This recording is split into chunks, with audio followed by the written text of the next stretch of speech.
Hi hello నమస్తే అస్సలాము అలైకుం. Welcome back to Tara's Dubai life style.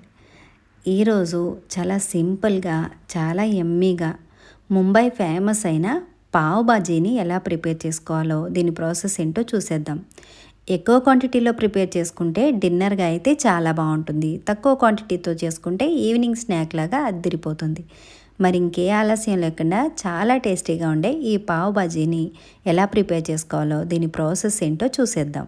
ముందుగా స్టవ్ పైన కుక్కర్ని పెట్టుకొని కట్ చేసుకున్న 3 పొటాటో పీసెస్ని, అలాగే 2 క్యారెట్ పీసెస్ని, హాఫ్ కప్పు పచ్చి బఠానీ, హాఫ్ కప్పు క్యాలీఫ్లవర్ పీసెస్ని, 1 కప్పు కట్ చేసుకున్న వంకాయ ముక్కలను కూడా వేసుకుని వీటితో పాటుగా మంచి కలర్ కోసం ఒక చిన్న బీట్రూట్ ముక్కను కూడా ముక్కలుగా కట్ చేసుకొని వేసుకోవాలి. దీనిలోకి 1 స్పూన్ సాల్టు, 1/2 టీ స్పూన్ పసుపు వేసుకొని 2 గ్లాసుల వాటర్ని వేసుకొని ఈ వెజిటేబుల్స్ అన్నింటినీ కూడా 4 విజిల్స్ వచ్చేంత వరకు ఉడికించుకొని స్టవ్ ఆఫ్ చేసుకోవాలి.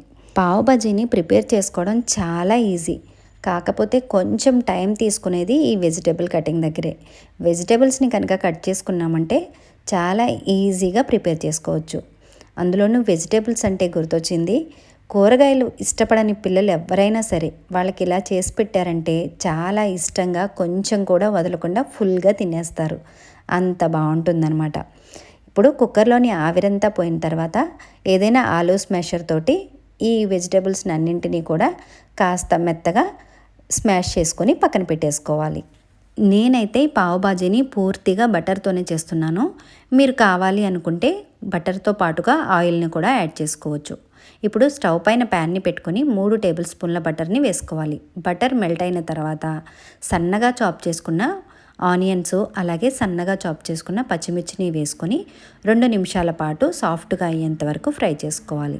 ఇలా కాస్త ఫ్రై చేసుకున్న తర్వాత దీనిలోకి 1 టేబుల్ స్పూన్ అంత అల్లం వెల్లుల్లి పేస్ట్ని వేసుకొని అల్లం వెల్లుల్లి పేస్ట్ పచ్చివాసన పోయేంత వరకు ఫ్రై చేసుకోవాలి. ఇప్పుడు దీనిలోకి సన్నగా చాప్ చేసుకున్న 1 ఫుల్ క్యాప్సికమ్ని వేసేసుకోవాలి. దీంతో పాటుగా ఉడికించుకున్న పావు కప్పు పచ్చి బఠానీలను కూడా వేసేసుకొని ఈ రెండింటినీ కూడా ఒక 2 నిమిషాల పాటు సాఫ్ట్గా అయ్యేంత వరకు ఫ్రై చేసుకోవాలి. ఒక 3 నిమిషాలు బాగా ఫ్రై చేసుకున్న తర్వాత దీనిలోకి 1/2 టీ స్పూను పసుపు, రుచికి సరిపడినంత సాల్టు, 1 టీ స్పూను ధనియా పౌడర్, అలాగే 2 స్పూన్లు కాశ్మీరీ రెడ్ చిల్లీ పౌడర్, లేదనుకుంటే రెడ్ చిల్లీ పౌడర్నైనా యాడ్ చేసుకోండి.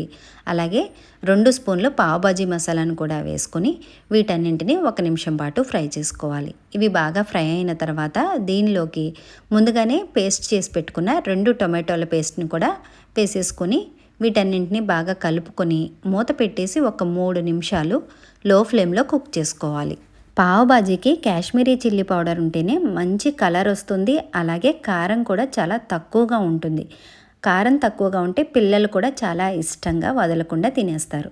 3 నిమిషాల తర్వాత చూడండి, ఇలా బటర్ సపరేట్ అయిపోయిన తర్వాత ఒకసారి కలుపుకొని ముందుగానే వెజిటేబుల్స్ని మిక్స్ చేసి పెట్టుకున్నాం కదా, ఈ వెజిటేబుల్ మిక్స్ని కూడా వేసేసుకొని దీంతో పాటుగా సన్నగా చాప్ చేసిన కొత్తిమీరను కూడా వేసుకొని వీటన్నింటినీ బాగా కలిసేలాగా బాగా కలుపుకొని మూత పెట్టేసి ఒక 15 నిమిషాలు లో ఫ్లేమ్లో, చిన్న మంట మీద పెట్టుకోండి, చిన్న బర్నర్ మీద లో ఫ్లేమ్లో ఒక 15 నిమిషాలు కుక్ చేసుకోవాలి.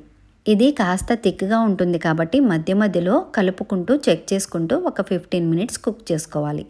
15 నిమిషాల తర్వాత చూడండి, బటర్ సపరేట్ అయిపోయింది కదా, ఎమ్మీగా టేస్టీగా వెజిటేబుల్ బాజీ అయితే రెడీ అయిపోయింది. ఇప్పుడు పావుని ప్రిపేర్ చేసుకుందాం. పావ్ అంటే ఏం కాదండి, చిన్న చిన్న బన్స్ ఉంటాయి కదా, వాటిల్ని ముంబైలో పావ్ అంటారనమాట.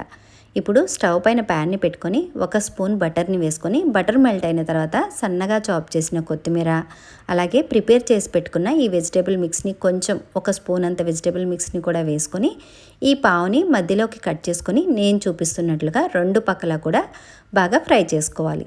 ఫ్రై చేసుకున్న తర్వాత ఇంకా సర్వింగ్ ప్లేట్లోకి తీసుకొని అలాగే ఈ వెజిటేబుల్ మిక్స్ తోటి బాజీని వేసుకొని సర్వ్ చేసేసుకోవడమే. చాలా టేస్టీగా చాలా యమ్మీగా ఉండే పావ్ బాజీ అయితే రెడీ అయిపోయింది. సన్నగా చాప్ చేసిన ఆనియన్స్, కొంచెం నిమ్మరసం వేసుకొని ఈ పావ్ బాజీని తింటే ఉంటుంది చూడండి, టేస్ట్ అయితే వేరే లెవెల్ ఉంటుంది.